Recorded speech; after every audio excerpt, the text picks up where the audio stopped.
India के शहर आगरा में मुगल एम्पायर के आर्किटेक्ट्स का एक ऐसा शाहकार मौजूद है जिसको आज पूरी दुनिया ताजमहल के नाम से पहचानती है। दोस्तों 22 एकड़ में फैला दूर से ही चमकता हुआ ये मकबरा जहां अपने अंदर खूबसूरती के बगीचे सजाए हुए हैं, वहीं इसके ऊपर गम और उदासी के कई बादल अभी तक मंडला रहे हैं। लगभग 400 साल पहले बनाई जाने वाली यह खूबसूरत बिल्डिंग जहां अपने दौर की सबसे बड़ी और शानदार बिल्डिंग हुआ करती थी, वहीं आज इसको दुनिया का 7वां अजूबा भी माना जाता है।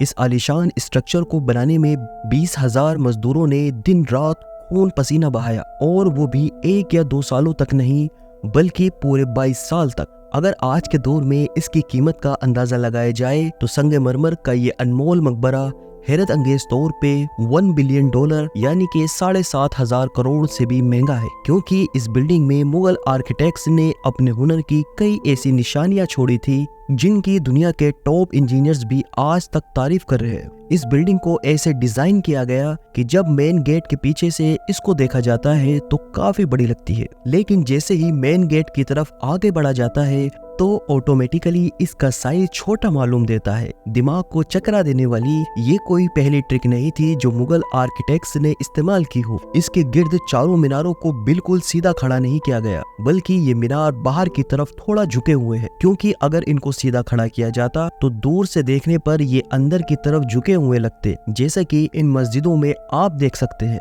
इन मीनारों को बाहर की तरफ झुकाने का एक और रीजन भी था, और वो ये था कि खतरनाक अर्थक्वेक आने की सूरत में अगर ये मीनार गिरे भी तो ये बाहर की तरफ गिरकर ताजमहल पर एक आंच भी नहीं आने देंगे। लेकिन आखिरकार माजरा क्या था कि इसको बनाने वाले किसी सूरत में इस पर एक खराश भी बर्दाश्त नहीं कर सकते थे। ताजमहल के वो कौन कौन से राज थे जिनको 400 साल पहले छुपाने की कोशिश की गई, और जब उस दौर में कंक्रीट या स्टील ही नहीं हुआ करता था तो आज फिर इस आलिशान मकबरे और इस पर मौजूद 40 मीटर ऊंचे डोम को कैसे बनाया गया, ये सब जानकारी और बल्कि इससे भी ज्यादा आप जान सकेंगे आज की इस स्पेशल वीडियो में। ये मामला स्टार्ट हुआ था सन 1607 में, जब इंडिया और पाकिस्तान के इस खित्ते में मुगल एम्पायर का होल्ड हुआ करता था। मुगल शहंशाह का सबसे छोटा बेटा शहाबुद्दीन मोहम्मद खुर्रम 15 साल का हो चुका था, और उसी की सेलिब्रेशन के लिए आगरा फोर्ट में एक आलिशान पार्टी रखी गई थी। खुर्रम मुगल शहंशाह को सबसे ज्यादा अजीज था, इसी वजह से इसके हर जन्मदिन पर हीरे और जेवरात और सोने से तोला जाता था, यानी जितना वजन शहजादे खुर्रम का होता था उतना ही खजाना उसके नाम कर दिया जाता था। लेकिन इस जन्मदिन पर कुछ और भी खास होने वाला था। मुगल शहंशाह ने शहजादे खुर्रम की शादी अपने एक वकील की बेटी के साथ कर दी, जिसको मुमताज महल के नाम से जाना जाता था। मुमताज और खुर्रम को पहले दिन ही एक दूसरे से बेइंतहा मोहब्बत हो चुकी थी, और उस वक्त ये किसी को मालूम नहीं था कि इस मोहब्बत का बोलबाला हमेशा के लिए रहने वाला है। अगले 10 सालों तक शहजादे ने कई जंग लड़ी, उनमें भरपूर कामयाबी हासिल की। इसी वजह से शहंशाह ने खुश होकर उनको शहंशाह के नकाब से नवाजा, जिसका मतलब है दुनिया का बादशाह। शाहजहां की टोटल 6 बीवियां थी जो आगरा के किले के हरम में रहती थी। इन 6 में से शाहजहां सबसे ज्यादा मोहब्बत मुमताज से करते थे, और यही वजह थी कि उनका ज्यादातर वक्त मुमताज महल के साथ ही गुजरता था। वक्त तेजी से गुजरता जा रहा था, और 4 सालों के बाद यानी 1621 में मुगल शहंशाह अचानक चल बसे। शाहजहां जो पहले ही मुगल एम्पायर में खासा फेमस हो चुके थे और शहंशाह का चहेता बेटा भी था, 1628 में यानी बाप की मौत के 7 साल बाद उसने शहंशाह की गद्दी संभाली। पूरी मुगलिया सल्तनत अपने नए शहंशाह से बेहद खुश नजर आती थी। ये वो पीरियड था जब मुगल एम्पायर अपने पूरे उरूज पर था, यानी पूरे इंडिया पाकिस्तान के साथ साथ अफगानिस्तान के भी कई हिस्सों पर मुगलिया सल्तनत का राज हुआ करता था। सारे फैसले शाहजहां खुद करता था, जबकि मुमताज पीछे रहकर शाहजहां को मशवरा दिया करती थी। लेकिन किसी को भी इस बात का इल्म नहीं था कि ये खुशियां अनकरीब मातम में बदलने वाली है। गद्दी संभाले अभी 1 साल ही गुजरा था कि एक बार फिर से मुगल एम्पायर को दुश्मनों का सामना करना पड़ा। अगले 2 साल जंग चलती रही, और शाहजहां को इस जंग में भी भरपूर कामयाबी नसीब हुई।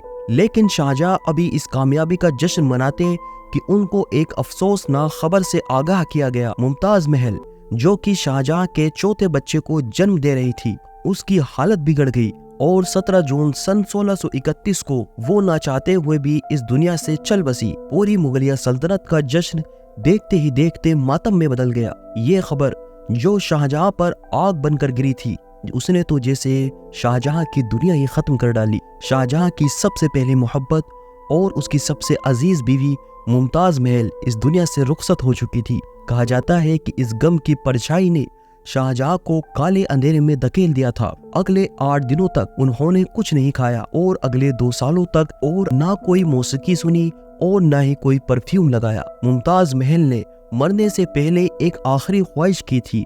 वो चाहती थी कि उनकी कब्र दुनिया के सबसे खूबसूरत मकबरे में मनाई जाए। इस टास्क को और मुमताज महल की आखिरी ख्वाहिश को पूरा करने के लिए शाहजहां ने अपनी सारी दौलत और पूरी जिंदगी वक्फ करने का इरादा कर लिया। मुमताज के गुजरने के 6 महीने के बाद यानी 1632 में ही ताजमहल की कंस्ट्रक्शन का काम शुरू कर दिया गया। करीब 20,000 से भी ज्यादा मजदूर, पत्थर तराश और कारीगरों को पूरी सल्तनत से इकट्ठा किया गया। लश्कर के लश्कर शाहजहां के हुक्म पर आगरा बुलवा लिए गए। क्योंकि मुमताज की कब्र यमुना रिवर के बराबर में मौजूद थी, इसी वजह से इस जगह पर दुनिया की सबसे खूबसूरत बिल्डिंग बनाना काफी मुश्किल टास्क था। रिवर के किनारे जमीन काफी सॉफ्ट होती है और अगर वहाँ खुदाई का काम किया गया तो पानी का बहाव ताजमहल की फाउंडेशन को भी नुकसान पहुंचा सकता था। इस मसले से निपटने के लिए मुगल इंजीनियर्स ने यहाँ सबसे पहले जमीन के अंदर कई कुएं खुदवाने शुरू किए। मजदूर ये कुएं तब तक खोदते रहे जब तक कुछ जमीन नजर न आती थी। इन कुओं को पत्थरों और गारे से भरा गया और फिर उसके ऊपर पत्थरों के बड़े बड़े कॉलम खड़े किए गए। इस सारे काम को अंजाम देने के लिए मजदूरों के साथ हाथियों की एक बड़ी फौज को इस्तेमाल किया गया। मुगल इंजीनियर्स की ये ट्रिक काम कर चुकी थी और अब एक ऐसी मजबूत फाउंडेशन तैयार थी जो नरम जमीन पर भी फौलाद बनकर खड़ी थी। फाउंडेशन के बाद अब बारी थी एक ऐसी बिल्डिंग डिजाइन की जो आज से पहले किसी ने नहीं देखी। एक ऐसा डिजाइन जो पिछले सारे रिकॉर्ड तोड़ डाले। ताजमहल के डिजाइन का आइडिया शाहजहां ने अपने बाप दादा के मकबरे से ही लिया था। बाप के मकबरे से मीनारों का आइडिया लिया गया, दादा के मकबरे से बिल्डिंग कोर का आइडिया लिया गया और अपने अंकल के मकबरे से डोम का आइडिया लिया था। और जब इन सब को कंबाइन किया गया तो एक शानदार और आलीशान डिजाइन उभर कर सामने आया। बिल्डिंग्स के इस स्ट्रक्चर को बनाने के लिए लाखों नहीं करोड़ों ईंट मौके पर ही बुक की गई। ये सब इतना आसान नहीं था और इसमें लातादाद पैसे भी बहाए जा रहे थे। हर गुजरते दिन शाही खजाना तेजी से खाली होता जा रहा था, लेकिन शाहजहां को किसी चीज की परवाह नहीं थी। बस उनको ये काम हर कीमत पर कंप्लीट करना था।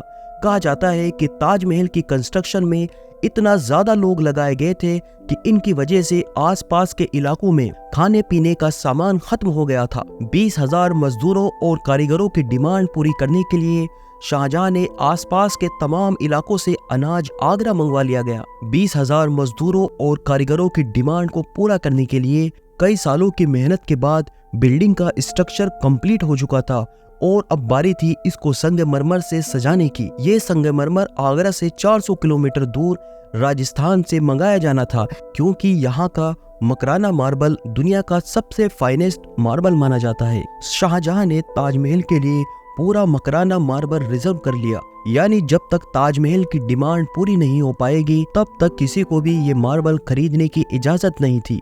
1000 हाथियों की मदद से हजारों टन वजनी मार्बल राजस्थान से आगरा मंगवाया गया। ताजमहल का ये खूबसूरत डोम इतना बड़ा है कि इसका अंदाजा सिर्फ आंखों से देखकर ही लगाया जा सकता है। आजकल इस तरह के डोम बड़ी आसानी से स्टील स्ट्रक्चर पर बनाए जा सकते हैं, लेकिन 400 साल पहले 40 मीटर ऊंचे डोम को बनाने में उनके पास सिर्फ पत्थरों का ही सहारा था। इस डोम को बनाने में मुगल इंजीनियर्स ने जो स्ट्रेस कैलकुलेशन की थी उसकी आज के इंजीनियर्स भी तारीफ करते हैं।